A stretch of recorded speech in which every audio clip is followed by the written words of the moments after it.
In middle school, I was in a play for the first time. I loved the entire process, but I feared that I wouldn't do as well on the day of the play. I always got really nervous before concerts, and this was a much bigger deal than a school concert where my voice was blended in with everyone else's. But instead of getting nervous or sick, I got hyper. Really, really hyper. On the night of the play, our teachers played some line dances like the Macarena and the Cupid Shuffle so that we could shake all of our nerves out. But it did more than that for me. I was bouncing off the walls. I think I was even skipping through the hallways at one point. Who does that? So after I got my stage makeup on, I was feeling gorgeous because I didn't wear makeup very often at that time. So I headed to the bathroom because I wanted to see how it looked. In the hallway, I went to give this guy, who I kind of had a crush on at the time, I went to give him a high five. But rather than a high five, I accidentally scratched his arm, and I'm pretty sure I drew blood. Sorry about that. And I can't forget to add, once I saw my makeup in the mirror, I was a little horrified. I forgot how terrible stage makeup looks up close. Okay, so I was like the princess of the story, except it was a Western. Ignore the fact that I'm incapable of drawing a cowboy hat.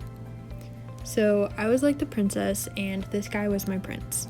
Throughout the play, he was supposed to flirt with me, hold my hand, and last but not least, propose to me. And when we had to do curtain call, our teacher made us slow-mo run to each other before we bowed.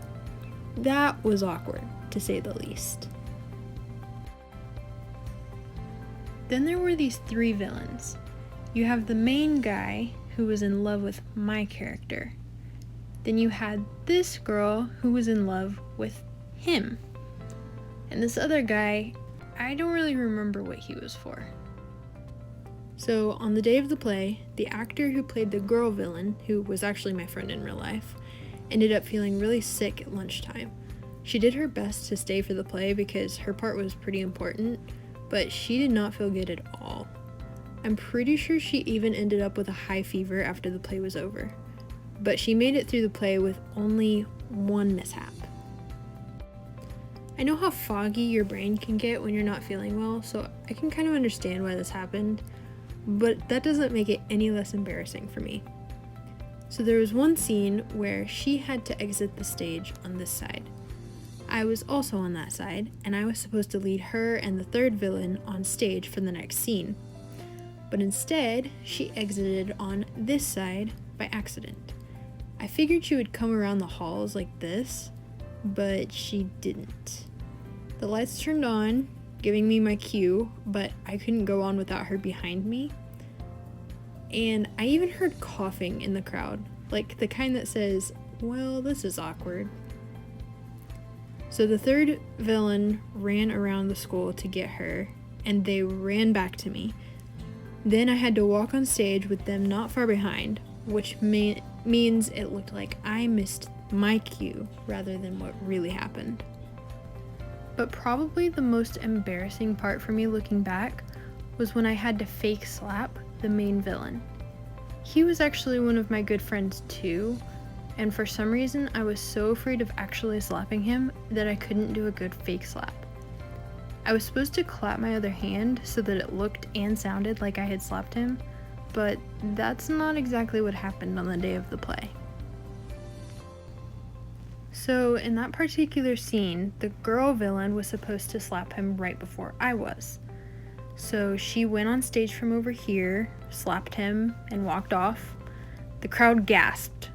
She did it so well that they actually thought it was real.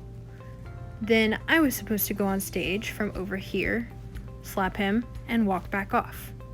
Instead, I stood way too far away from him, and my hand was probably like a foot away from his face.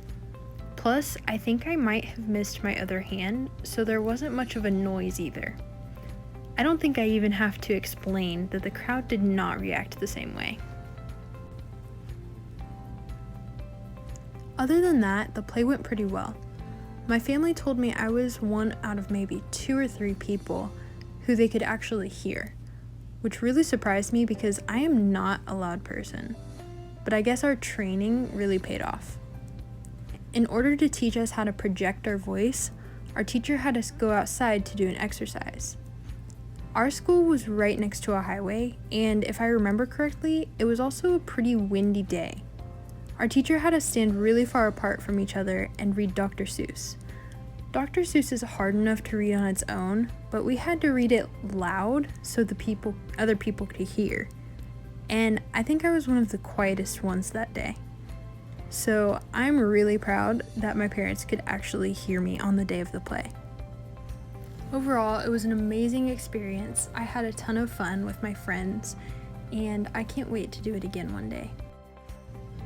I hope you enjoyed this video. Please remember to leave a like and subscribe and turn on the notification bell so that you'll know when I post a new video.